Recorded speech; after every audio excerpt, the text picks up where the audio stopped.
मोदी सरकार युवाओं के आंदोलन से पूरी तरह हिल गई है। शिक्षा मंत्री धर्मेंद्र प्रधान के इस्तीफे के बाद भी युवाओं का आक्रोश कम होता दिखाई नहीं दे रहा। ऐसे में अब सरकार हर तरह से युवाओं को मनाने में जुटी हुई है।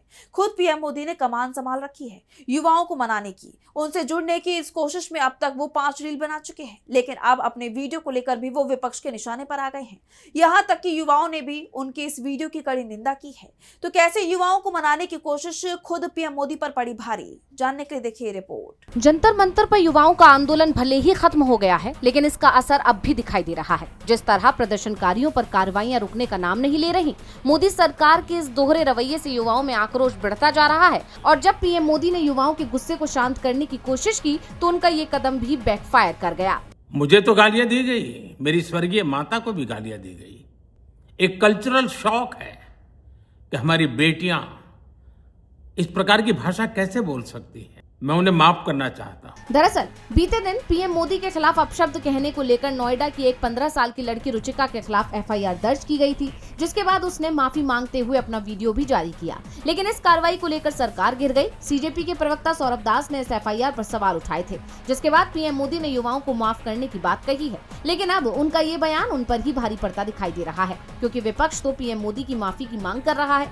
ऐसे में अब उनके इस वीडियो पर प्रतिक्रियाओं की बाढ़ आ गई है। लोकसभा में नेता विपक्ष राहुल गांधी ने कहा कि भारत के छात्रों को प्रधानमंत्री की क्षमा की जरूरत नहीं है, मोदी जी को उनसे माफी मांगनी चाहिए। वहीं आरजेडी ने बीजेपी के ही नेताओं का काला चिट्ठा सामने रख दिया है। पार्टी ने एक्स पर पोस्ट किया कि गालीबाजों से प्रधानमंत्री मोदी का पुराना संबंध है। मोदी जी को खुद को पड़ी गाली तो दिखती है, पर इनके नेता कार्यकर्ता जो दूसरों को गाली देते हैं, उससे मोदी जी को कोई आपत्ति नहीं है। आप सांसद संजय सिंह ने बाकायदा वीडियो जारी कर पीएम मोदी के इस वीडियो पर उन्हें घेरा और कहा, आपने ये नफरत के बीज हिंदुस्तान में बोए हैं मोदी जी, ये पाप आपने किया है। आपको याद है आपने मुजरा शब्द का इस्तेमाल किया, आपको शर्म नहीं आती? आपने इतना दूषित समाज पैदा कर दिया। राष्ट्रपिता महात्मा गांधी को मां की गालियां देते हैं आपके लोग। कुछ इसी तरह सीजेपी के फाउंडर अभिजीत दीपके ने भी वीडियो जारी कर पीएम मोदी को उनके ही वो बयान याद दिलाए जो किसी और के लिए आपत्तिजनक थे। दीपके ने कहा, इनके मेंबर ऑफ पार्लियामेंट जो है रमेश बिधूड़ी जी, उन्होंने किन शब्दों का इस्तेमाल किया था एक फेलो मेंबर ऑफ पार्लियामेंट के लिए सबको याद है। यूपी के जो सीएम है योगी आदित्यनाथ, उनका एक वीडियो भी आया था जहाँ पर जो एनआई का कैमरा पर्सन था उसके लिए भी उन्होंने गालियां दी थी।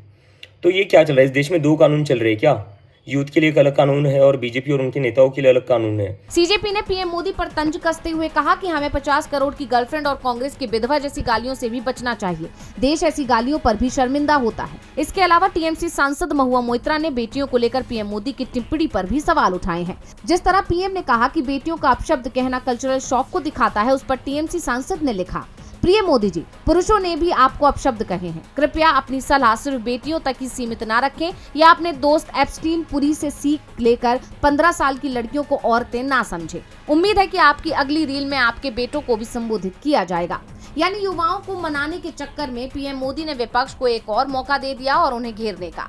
युवाओं के साथ तालमेल बढ़ाने की ये कोशिश उनकी मुश्किलें घटाने की बजाय बढ़ाने का ही काम कर रही है। लेकिन सबसे बड़ा सवाल ये है कि क्या इससे सरकार सीख लेगी और क्या पीएम मोदी देश के युवाओं के साथ हुए क्रूर बर्ताव के लिए माफी मांगेंगे? ये देखना होगा। डीवी लाइव की रिपोर्ट।